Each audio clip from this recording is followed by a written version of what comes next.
Puji Tuhan, selamat sore untuk kita semua Bapak Ibu yang diberkati Tuhan. Kita bertemu kembali dalam ibadah kita dan hari ini kita merayakan hari kenaikan Tuhan. Dia hidup, Dia naik ke surga dan Dia memberikan penolong bagi kita. Hari ini kita mau bersorak-sorak bagi Allah kita yang hidup. Dia Tuhan, selama-lamanya Dia Tuhan, Allah kita yang besar. Mari kita berdoa. Bapa kami yang baik dalam surga, Bapa yang kami muliakan di dalam nama Tuhan Yesus Kristus, kami sangat bersyukur, kami berterima kasih untuk keberadaan kami sampai hari ini Tuhan. Dan hari ini kami bersuka cita karena kami boleh kembali bersama-sama untuk berbakti, memuji, memuliakan Tuhan. Berkati ibadah kami Tuhan, berkati kami semua. Kami yakin di dalam ibadah kami ada sukacita, ada kekuatan baru, ada pengharapan. Dan kami mau memuliakan Engkau, Allah kami, Allah yang hidup, Allah yang besar, Allah yang luar biasa. Di dalam nama Yesus, Tuhan memberkati kami semua dan mengurapi kami semua. Dalam nama Yesus, haleluya, amin. Betapa dahsyat Engkau Tuhan, Dia pencipta segala yang ada. Segala sesuatu yang berubah, tapi Dia Tuhan kita tidak akan pernah berubah. Selama-lamanya Dia Tuhan kita. Haleluya. Terima kasih Tuhan. Betapa dahsyat Engkau Tuhan, pencipta segala yang ada. Dulu, sekarang, sampai selamanya.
Haleluya, amin.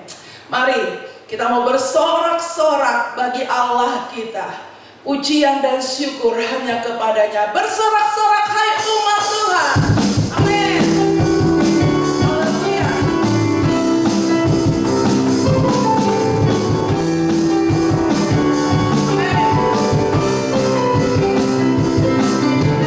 Bersorak-sorak hai umat Tuhan. Puji dan muliakan namanya.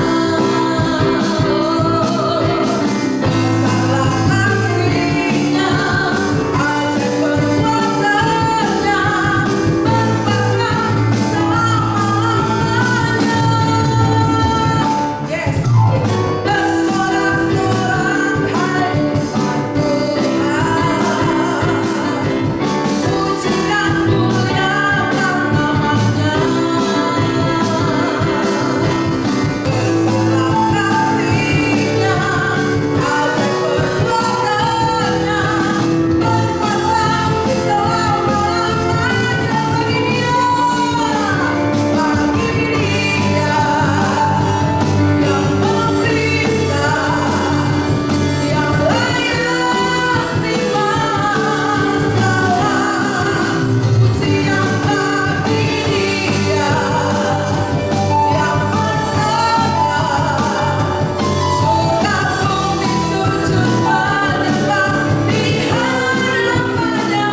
Haleluya, haleluya Tuhan.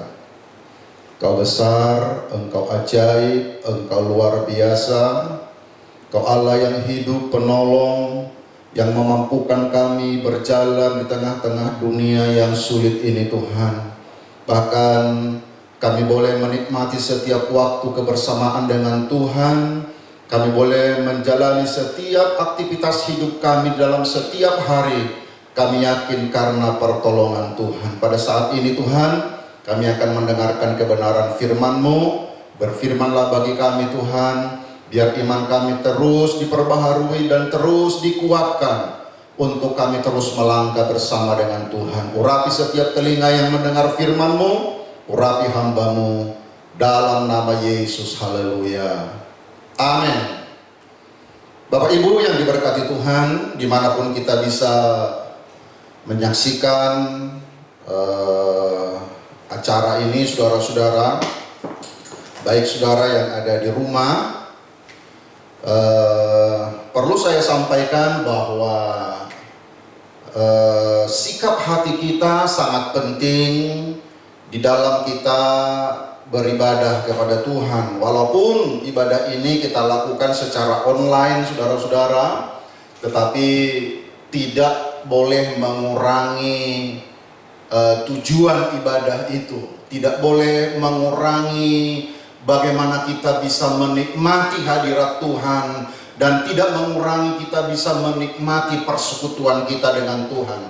Milikilah selalu hati yang terbuka kepada Tuhan. Puji Tuhan, pada saat ini saya mengajak saudara melihat kebenaran firman Tuhan di dalam kita merayakan, memperingati hari kenaikan Tuhan Yesus ke surga. Saya mengajak saudara melihat Alkitab kita di dalam Kisah Para Rasul pasalnya yang pertama. Kita akan membaca beberapa ayat, mulai ayat pertama sampai ayat yang ketiga. Nanti kita melompat kepada ayatnya yang ke-6 sampai ayatnya yang ke-11. Saya mengajak saudara melihat ayat-ayat ini. Saya akan baca firman Tuhan berkata demikian. Kisah Para Rasul pasal pertama, ayat yang pertama. Hai Theophilus, dalam bukuku yang pertama, aku menulis tentang segala sesuatu yang dikerjakan dan diajarkan Yesus sampai pada hari ia terangkat. Sebelum itu, ia telah memberi perintahnya oleh Roh Kudus kepada rasul-rasul yang dipilihnya. Kepada mereka ia menunjukkan dirinya setelah penderitaannya selesai, dan dengan banyak tanda ia membuktikan bahwa ia hidup. Sebab selama 40 hari ia berulang-ulang menampakkan diri dan berbicara kepada mereka tentang kerajaan Allah. Kita melompat ke ayatnya yang ke-6. Maka bertanyalah mereka yang berkumpul di situ, Tuhan, maukah engkau pada masa ini memulihkan kerajaan bagi Israel? Jawabnya, engkau tidak perlu mengetahui masa dan waktu yang ditetapkan Bapa sendiri menurut kuasanya. Tetapi kamu akan menerima kuasa kalau Roh Kudus turun ke atas kamu, dan kamu akan menjadi saksiku di Yerusalem dan di seluruh Yudea dan Samaria dan sampai ke ujung bumi. Sesudah ia mengatakan demikian, terangkatlah ia disaksikan oleh mereka, dan awan menutupinya dari pandangan mereka. Ketika mereka sedang menatap ke langit, waktu ia naik itu, tiba-tiba berdirilah dua orang yang berpakaian putih dekat mereka dan berkata kepada mereka, hai orang-orang Galilea, mengapakah kamu berdiri melihat ke langit? Yesus ini yang terangkat ke sorga meninggalkan kamu akan datang kembali dengan cara yang sama seperti kamu melihat dia naik ke sorga. Yang percaya ayat-ayat ini katakan amin. Amin, haleluya. Bapak Ibu yang diberkati Tuhan, kalau kita perhatikan di dalam Kisah Para Rasul, maka di dalam Kisah Para Rasul paling lengkap, disinilah yang paling lengkap saudara-saudara, kisah tentang bagaimana Yesus naik ke sorga. Dan kita tahu saudara-saudaraku bahwa penulis kisah para rasul ini adalah seorang yang bernama Lukas, atau tepatnya adalah dia seorang dokter, dia seorang tabib. Itu sebabnya Bapak Ibu yang diberkati Tuhan, ketika dia menulis surat ini dengan ilham Roh Kudus, maka dia dengan begitu teliti, begitu jelas menguraikan peristiwa-peristiwa kenaikan Yesus ke surga. Di dalam ayat ini, kalau kita perhatikan di dalam ayat pertama, dia berkata, "Hai Theophilus, dalam bukuku yang pertama, aku menulis tentang segala sesuatu yang dikerjakan dan diajarkan Yesus." Jadi buku yang pertama itu adalah Injil Lukas. Di dalam kitab Injil Lukas juga, kalau saudara baca, di situ juga ada kisah tentang kenaikan Yesus. Nah, Bapak Ibu yang diberkati Tuhan, itu sebabnya kalau kita perhatikan di dalam ayat-ayat ini, ada petunjuk atau ada keterangan daripada penulis kisah para rasul sebelum atau antara setelah kebangkitan Yesus dengan kenaikannya ke sorga. Di dalam ayat ini dikatakan Yesus menampakkan diri selama 40 hari. Tujuannya apa saudara-saudara? Kenapa tidak setelah Yesus bangkit dari antara orang mati lalu dia langsung naik ke surga? Tetapi kenapa dia ada 40 hari menunjukkan dirinya bahwa dia hidup? Kita harus mengingat Bapak Ibu yang diberkati Tuhan. Setelah Yesus bangkit dari antara orang mati, di situ kita melihat ada usaha untuk menutupi peristiwa kebangkitan Yesus. Di situ ada dusta-dusta daripada mahkamah-mahkamah agama. Mereka katakan pada waktu itu Yesus itu tidak benar bangkit. Yang benar adalah bahwa mayat Yesus dicuri oleh murid-muridnya. Dan Alkitab berkata mulai daripada peristiwa itu, maka berita tentang bahwa Yesus tidak bangkit itu menyebar kemana-mana.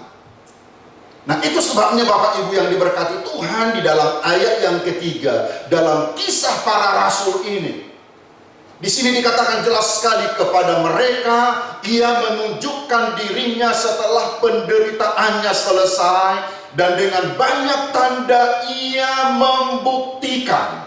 Perhatikan dulu kata ini, bahwa ia hidup.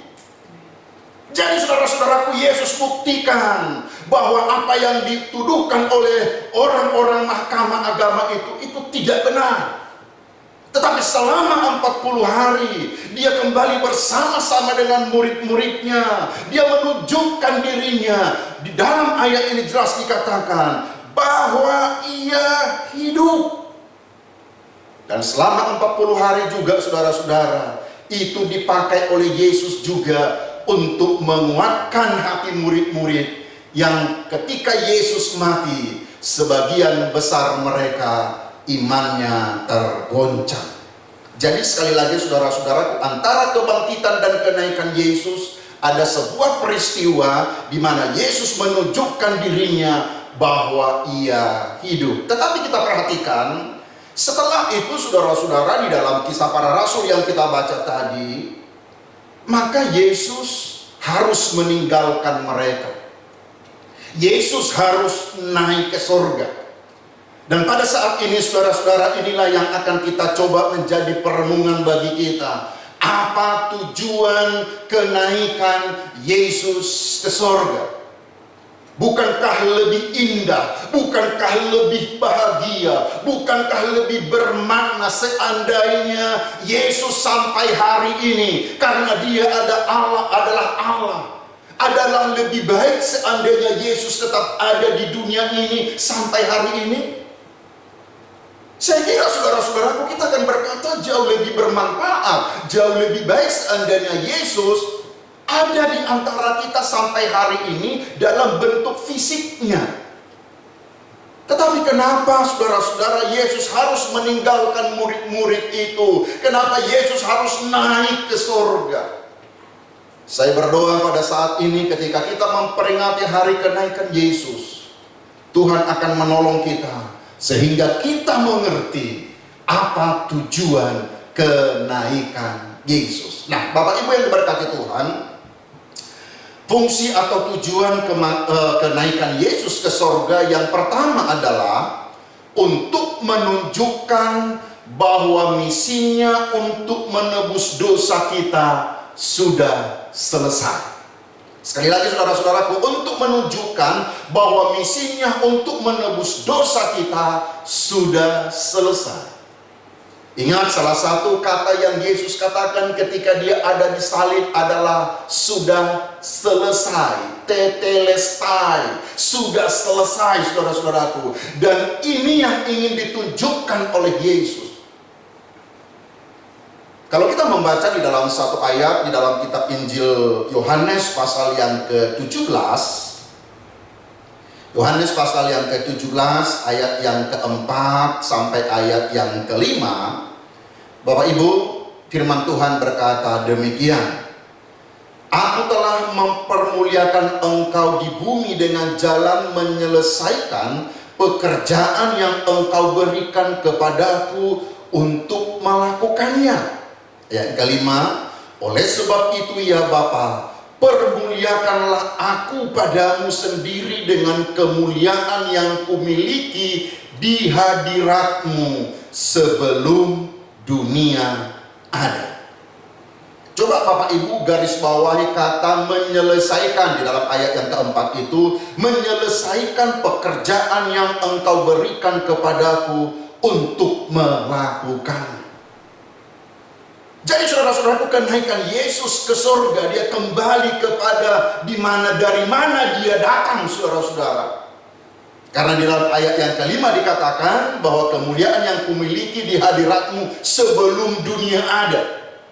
Jadi Yesus itu ada di surga. Ya, itu sebabnya Bapak Ibu yang diberkati Tuhan, setelah misi penyelesaian terhadap dosa itu telah selesai, itu sebabnya dia kembali ke sorga. Jadi Bapak Ibu, fungsi atau tujuan kenaikan Kristus Yesus ke surga adalah untuk menunjukkan bahwa misinya untuk menebus dosa kita sudah selesai. Nah, yang kedua, saudara-saudara, kalau kita perhatikan di dalam pengajaran Yesus, tujuan kenaikannya ke surga yang kedua adalah, kalau kita perhatikan di dalam Yohanes pasal yang ke-14 ayat 2 sampai 3. Injil Yohanes pasal yang ke-14 ayat 2 sampai 3, firman Tuhan berkata begini. Di rumah Bapakku banyak tempat tinggal. Jika tidak demikian, tentu aku mengatakannya kepadamu.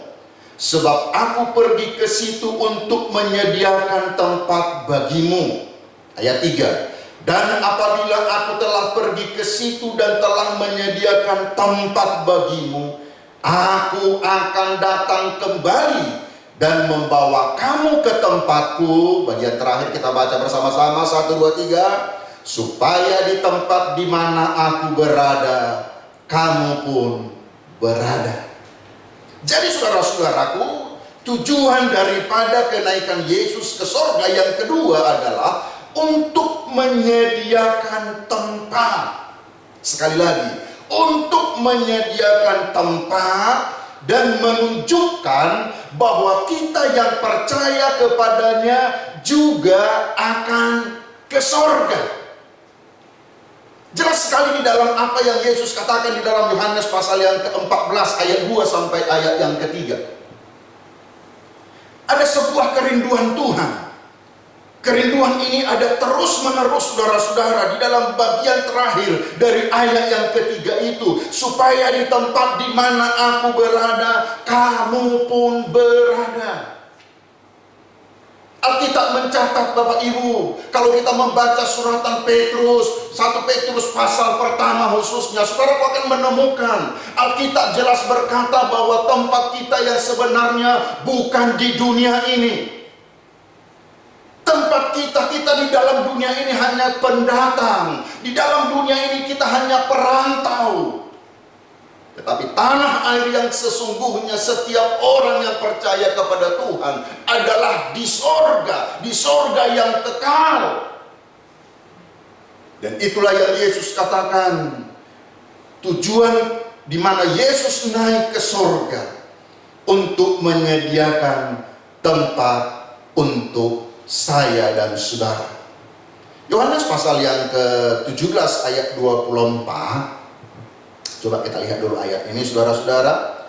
Injil Yohanes pasalnya yang ke-17 ayat 24, dia berkata begini, "Ya Bapa, aku mau supaya dimanapun aku berada, mereka juga berada bersama-sama dengan aku.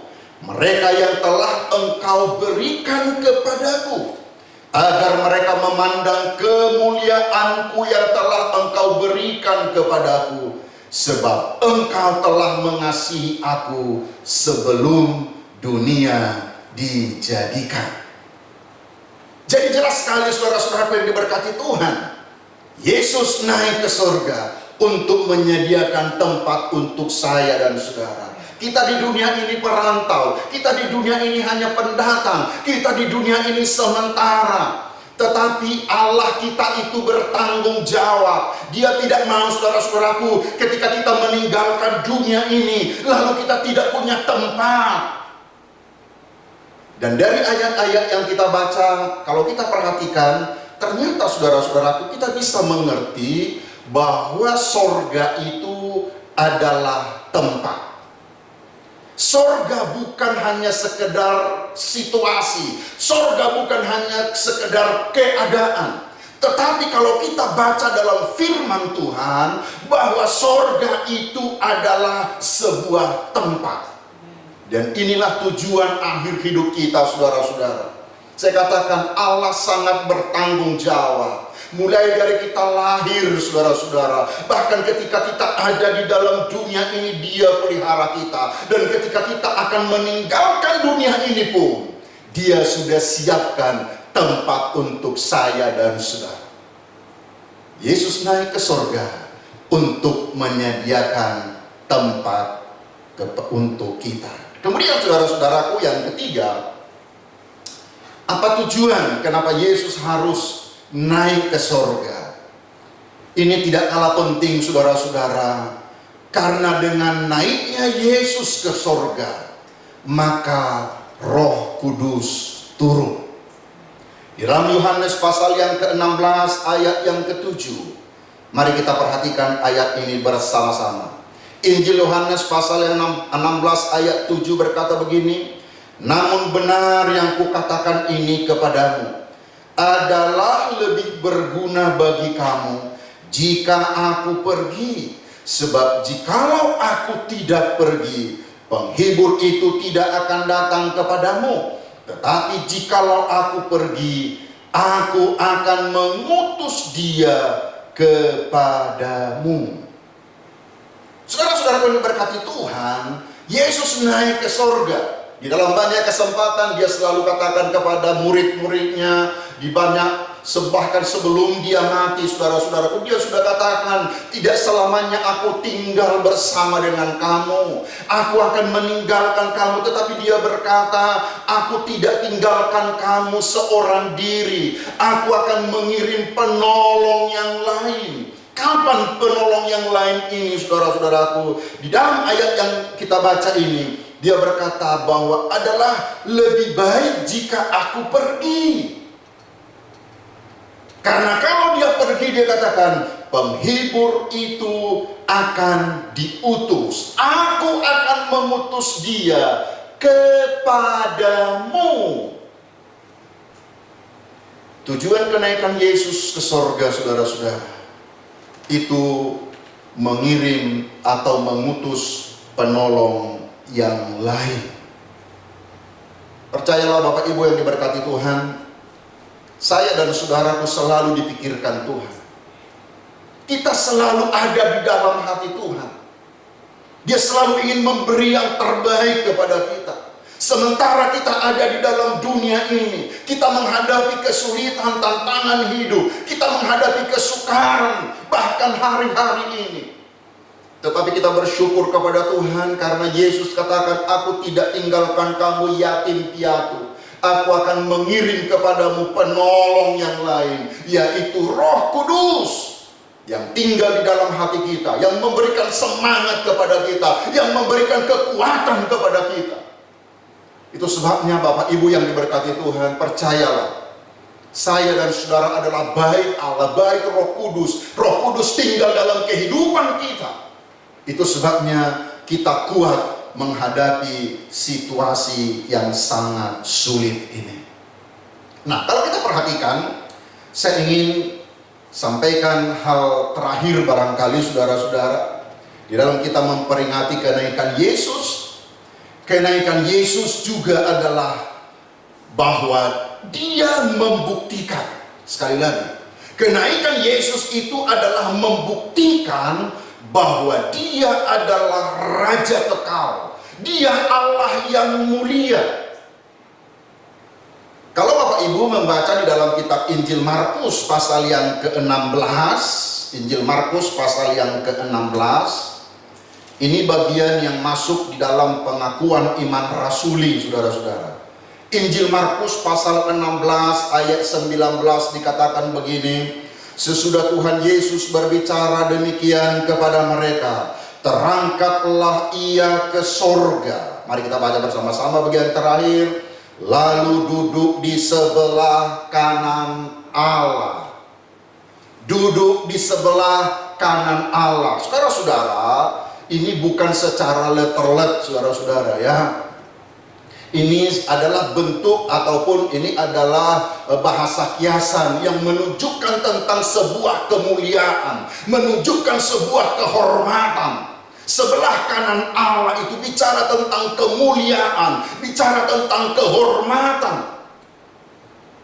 Yesus naik ke sorga membuktikan bahwa Dia adalah Allah. Di dalam banyak ayat Alkitab kita melihat, misalnya coba kita lihat saudara-saudara dalam 1 Petrus pasal 3. 1 Petrus pasal yang ketiga, saudara juga akan melihat di dalam ayat-ayat ini tentang setelah Yesus naik ke sorga. 1 Petrus pasalnya yang ketiga ayat 22. Ada pengistilahan tentang di sebelah kanan Allah. 1 Petrus pasal 3 ayat 22. Saya baca, Bapak Ibu perhatikan. Yang duduk di sebelah kanan Allah setelah Ia naik ke surga sesudah segala malaikat, kuasa dan kekuatan ditaklukkan kepadanya. Bapak Ibu perhatikan, duduk di sebelah kanan Allah. Kenaikan Yesus ke surga adalah sebuah pembuktian bahwa Dia Raja kekal, Dia Raja yang mulia. Pembuktian bahwa Dia adalah Allah yang berkuasa. Bapak Ibu yang diberkati Tuhan, semua orang-orang yang membawa agama di dalam dunia ini, tokoh-tokoh besar, tokoh-tokoh hebat di dalam dunia ini, mereka punya kuburan sampai hari ini. Dan kalau saudara pergi ke Israel, di situ ada juga kuburan Yesus. Tetapi di dalam kuburan itu ditulis, saudara-saudara, Dia telah bangkit. Kubur kosong. Semua tokoh-tokoh dunia, semua orang-orang hebat di dalam dunia ini, kuburannya ada dan mayatnya ada di situ. Tetapi Yesus, saudara-saudaraku, Dia adalah Allah yang berkuasa, Raja yang kekal, Dia Raja yang mulia. Dia punya kuburan, tetapi Dia tidak tinggal di dalam kubur. Dia duduk di sebelah kanan Allah Bapa. Dia Allah yang mulia, Allah yang kudus, Allah yang agung. Inilah Allah kita yang kita puji, inilah Allah kita yang kita sembah, saudara-saudara. Saya ingin katakan dalam memperingati hari kenaikan Yesus pada saat ini, saudara-saudara. Walaupun kalau kita mau jujur sebenarnya, hari kenaikan Yesus ke sorga ini kalah populernya dengan Natal, saudara. Kalah populernya dengan Paskah. Tetapi peristiwa kenaikan Yesus adalah sebuah fakta sejarah, adalah sebuah peristiwa yang benar-benar terjadi. Murid-murid menjadi saksi, orang-orang menjadi saksi bahwa Yesus yang pernah berinkarnasi, yang pernah melayani bersama dengan mereka, bahkan dia mati, dia bangkit, tetapi tidak selamanya tinggal di dalam dunia ini. Dia naik ke surga. Dia Allah yang kekal, Bapa yang mulia, yang kita sembah dalam nama Yesus Kristus. Mari Bapak Ibu yang diberkati Tuhan, kita akan menyembah Tuhan. Kita angkat sebuah pujian. Yesus kami puji. Haleluya. Terima kasih Tuhan. Amin.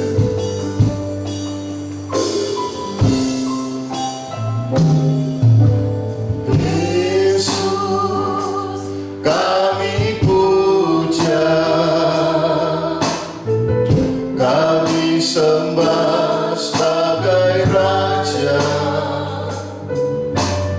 berdiri di tengah kami, ditinggikan dan dipuji. Yesus kami puja, Yesus kami puja, kami sembah sebagai Raja, berdiri di tengah kami, ditinggikan dan dipuji. Sembah dan puji penuhi tahta-Mu, amin.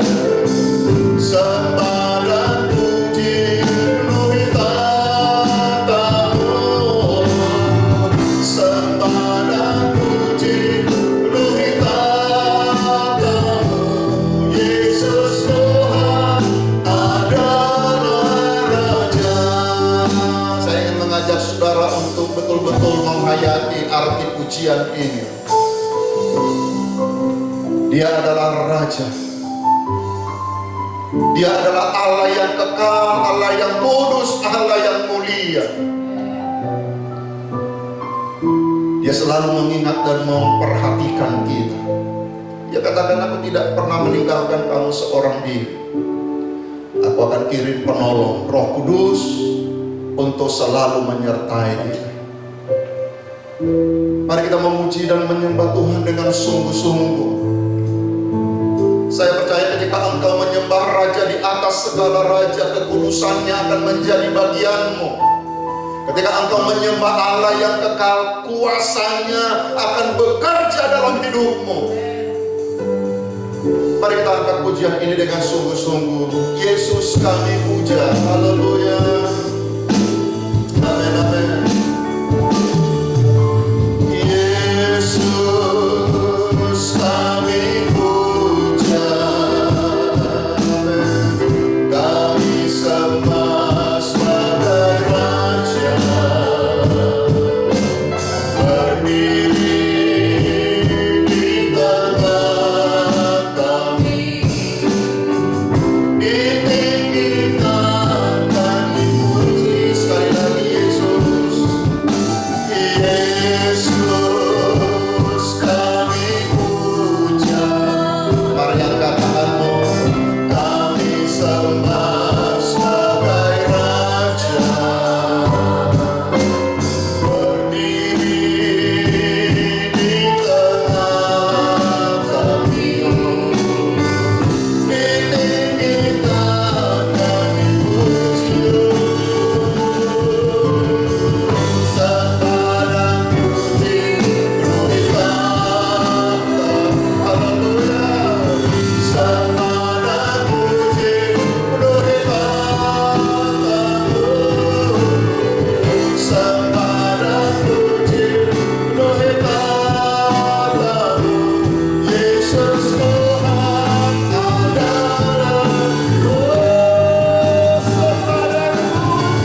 segala raja.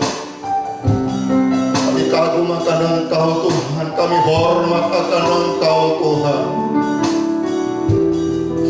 Kami rindu kemuliaan-Mu tercurah dalam setiap hidup kami Tuhan. Biarlah ketika kami memperingati hari kenaikan-Mu Tuhan, kami akan selalu mengingat bahwa Engkau menyediakan tempat bagi kami. Dunia ini bukan tempat kami yang kekal, tetapi di sorga bersama dengan Tuhan. Itu adalah kerinduan kami. Kalaupun ada banyak kesulitan yang kami hadapi pada hari-hari ini, Tuhan tetap ingatkan kami bahwa di dunia ini kami hanya tinggal sementara. Terima kasih Bapa, hamba-Mu berdoa, meteraikan kebenaran firman-Mu, hiburkan setiap umat-Mu yang mendengar kebenaran firman-Mu Tuhan. Berikan kami pengharapan baru. Kami bersyukur dalam nama Yesus yang diberkati Tuhan, sama-sama katakan amin, amin, amin. Puji Tuhan Bapak Ibu, tetap kuat di dalam Tuhan dan terus melangkah bersama dengan Tuhan. Kita akan akhiri persekutuan kita. Kiranya Engkau memberkati aku. Haleluya.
Engkau akan terus memberkati kami, bahkan lebih daripada apa yang dapat kami pikirkan. Tuhan curahkan berkat-Mu di tengah-tengah keluarga jemaat-Mu, dalam usaha jemaat-Mu Tuhan, bahkan dalam kehidupan pribadi lepas pribadi. Terima kasih Bapa yang baik. Kami bersyukur untuk persekutuan pada saat ini Tuhan. Kami akan akhiri dan kami percaya Tuhan akan terus menolong kami. Mari Bapak Ibu, kita akan terima berkat Tuhan. Dan sekarang saudaraku, terimalah berkat daripada Allah Bapa, kasih sayang daripada Tuhan kita Yesus Kristus, persekutuan Allah Roh Kudus tinggal menyertai kita dari saat ini sampai selama-lamanya. Dalam nama Tuhan Yesus yang diberkati Tuhan, sama-sama katakan amin, amin, amin. Puji Tuhan. Mari tetap melangkah bersama dengan Tuhan. Tuhan memberkati. Haleluya.